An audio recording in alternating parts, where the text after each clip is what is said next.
are going through the storm, it breaks your spirit to where you don't feel the Holy Spirit anymore. I'm talking to someone.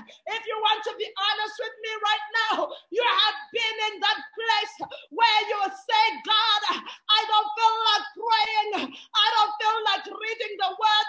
The storm has arose, and so the power lines are broken, but it doesn't mean there is no power.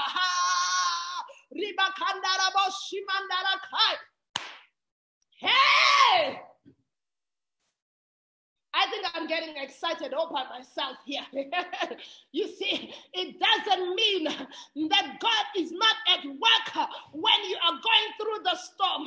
If the power line is broken, trust me, honey, when the storm ceases, they will come and repair the power lines and you will have electricity again. What am I saying? While you are in the middle of the storm, unlike men who needs to wait for the storm to end, you need to press through, and as you are pressing through, you will never leave you nor forsake you. It's just the power line that has been broken. If it is sand that has gone in your eye, you just look for water and clean your eye. There comes a time that even the storm will break the water line and the water becomes contaminated.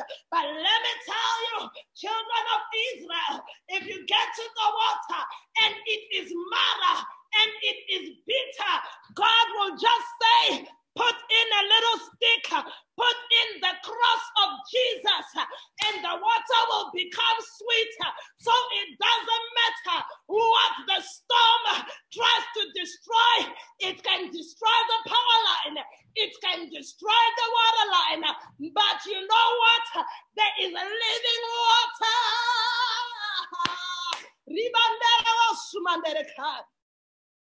Oh my God. My God. My God. My God. Riba Kandaraboshima. Randarabokosomanderabosa. Riandarabokosomanderabokusuma. Rakandarabokoshimandera. Ah! Rimandarabokosomandera. Riandarabokoshimandereka. Oh! Ramandarabokosomandereka.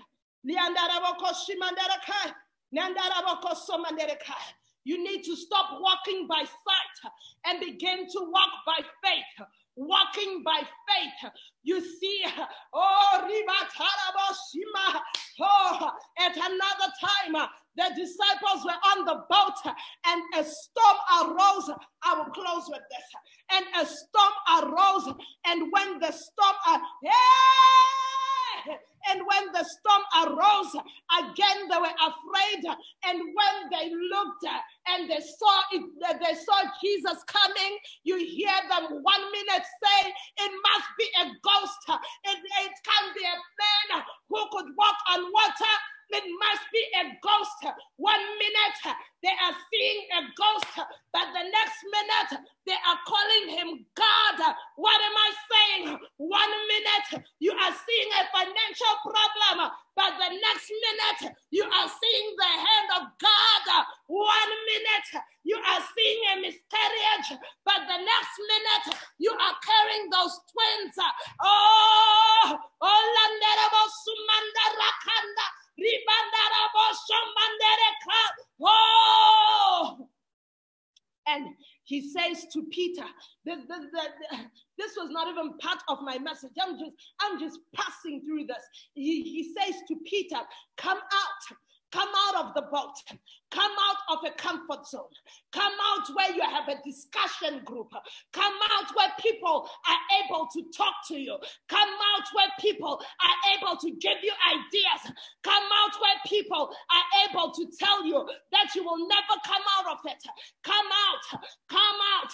And Peter says, call me to come. Jesus doesn't say a lot of things. I wish the disciples could learn. He doesn't say a lot of things. One day he says to the other side. Now he says, come. that word come was enough to save Peter from the storm. And when his eyes were on Jesus, he was walking on the storm. But the moment his eyes looked at the storm, he began to think. I am giving you an answer. Oh, Rev, why am I sinking? Why do I feel like I'm sinking? Because you have removed your eyes from Jesus. You have looked at the storm. Jesus doesn't say, storm calm down, Peter calm. He says, while the wind is blowing, while the waves are rising, while the water is beating on each other, while the water